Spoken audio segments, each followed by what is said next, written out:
Tides of the Ganga. A village comeback story. In the small river village of Kalapani, where the Ganga bent like a silver snake through mustard fields, 22-year-old Arjun woke before the crows did. His hands were rough from years of pulling nets, his skin dark from the sun, and his heart heavy with a debt that wasn't even his to carry.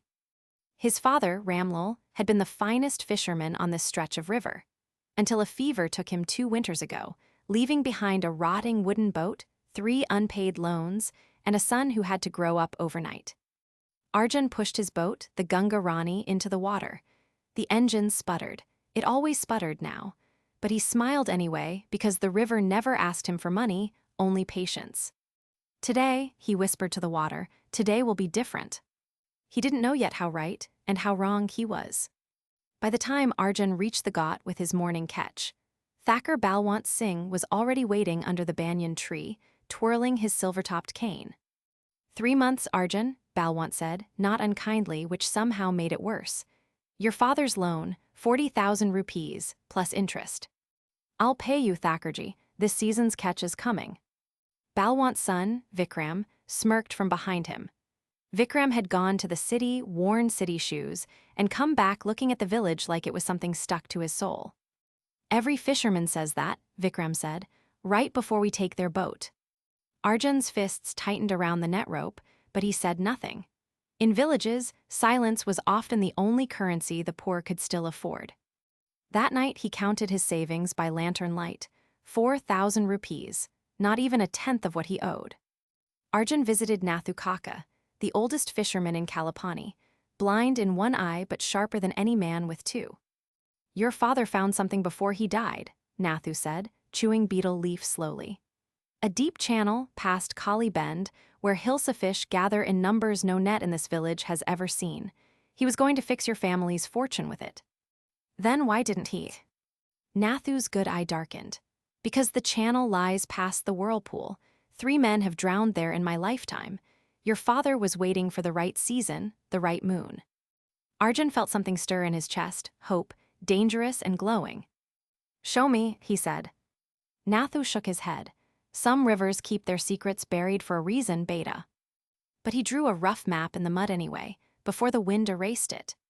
2 nights later, dark clouds swallowed the moon. Arjun ignored the warning signs. He had a debt clock ticking and no time to wait for a better season. He steered the Ganga Rani toward Kali Bend. The water grew restless, slapping against the hull like it was angry at him for trespassing. Then the storm broke. Rain lashed his face. The boat spun once, twice, caught in a current he didn't understand. Something cracked, the old wooden hull giving way at the seams. Arjun clung to the mast as water rushed in. For one terrifying moment, he thought of his father, of Nathu's warning, of the whirlpool waiting to finish what his family's luck had started. Then, miraculously, the current spat him toward the shallows near an unfamiliar sandbank. He collapsed onto wet sand alive, but his boat, his only asset, was taking on water fast. By morning, the Ganga Rani had sunk to her hull, dead weight in 6 feet of water. Villagers gathered to watch, the way people always gather to watch a man's misfortune, murmuring just loud enough to be heard. Vikram arrived with his father soon after, cane clicking against stone. 7 days, Balwant said, no longer bothering with kindness. Pay or we take your house. Arjun stood soaked, humiliated and boatless in front of the only home he'd known his entire life. His mother wept quietly behind the courtyard wall. His younger sister, Kavita, 12 years old, had stopped asking when things would get better. She had learned not to hope out loud. That night, sitting on the riverbank, Arjun did something he hadn't done since his father's funeral. He cried. But somewhere between the tears and the current, an idea began to surface, quiet, stubborn, and strange. The next morning, Arjun found Meera at the village school, teaching children with chalk and borrowed books. She was the only person in Kalapani who had studied agriculture and fisheries science in the district college before returning to teach.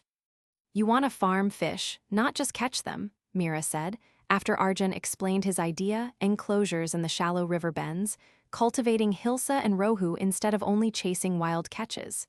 It's called cage aquaculture. It's been done in bigger rivers. Not here, not yet. Will it work?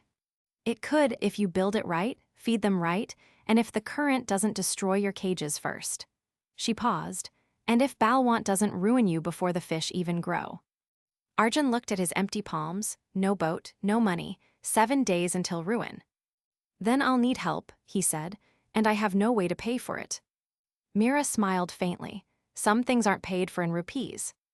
Word spread quietly through Kalapani, not through Balwant's ears, but through the ones who still remembered Ramlal's kindness. Old fishermen who owed him old favors. Boys who'd learned to swim in his shadow. Even the carpenter who once refused Arjun credit, out of guilt, offered bamboo poles for the cages. They worked through the nights, driving bamboo stakes into the riverbed near a bend far from Balwant's watchful eyes, weaving nets into floating enclosures. Mira brought fingerlings, baby fish, bought with her own small teacher's salary, a debt Arjun swore silently to repay tenfold.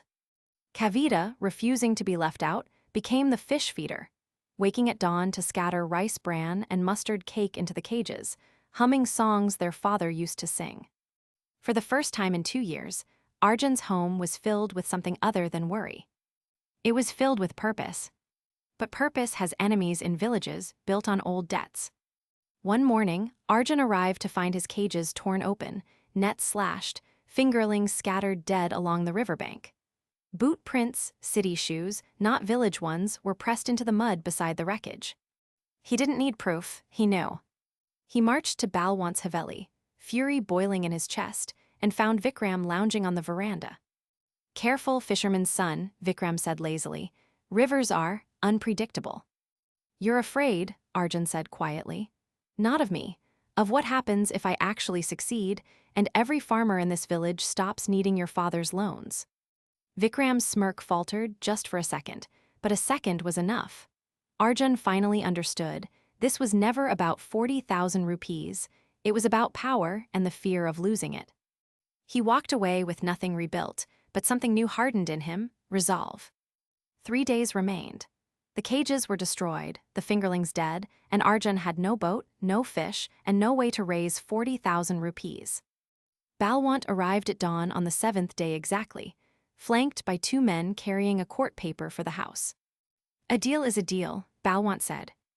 Arjun stood in the courtyard, his mother and sister behind him, the whole village watching from a careful distance, close enough to see, far enough not to be blamed for interfering.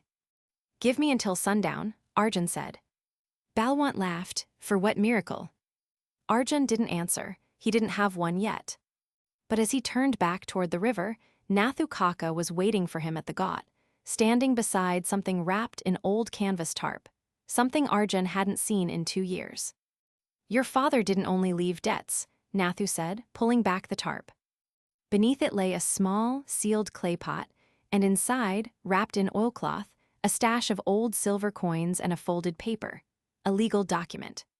Ramlal had, years ago, staked partial ownership of a fishery cooperative license in the next district, one that Balwant had been quietly trying to acquire for himself to monopolize river trade for miles. Your father never told anyone, Nathu said. He was proud and scared Balwant would find out and destroy him for it, like he tried to destroy you. The silver wasn't enough to pay the full debt, but the license, that was leverage no cane-twirling moneylender could ignore.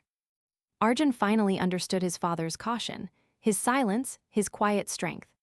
He ran toward the Haveli, sundown light chasing him down the dirt path, paper clutched to his chest like a lifeline. Balwant's smugness cracked the moment he saw the cooperative license. This is worthless paper, he snapped, though his hand trembled slightly as he read it. It's registered with the District Fisheries Board, Mira said, stepping forward beside Arjun, having raced from the school the moment she heard. Which means Kalapani's fishing rights on this river bend are jointly held by the Sharma family. She looked pointedly at Vikram. Not solely leased to your family's shipments, like you've been telling every trader in the district. The color drained from Vikram's face.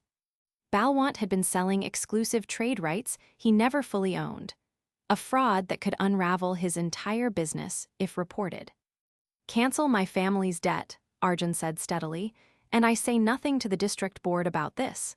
Misunderstanding. Silence stretched long enough for a crow to call twice. Then Balwant, defeated by his own greed, nodded once. 6 months later, the cages by Kali Bend were rebuilt, stronger, wider, guarded now by village boys who took turns each night. The first harvest of farmed hilsa sold at the district market for triple what wild catch usually earned, split fairly among every family who had lent bamboo, seed money, or sleepless nights to rebuild it.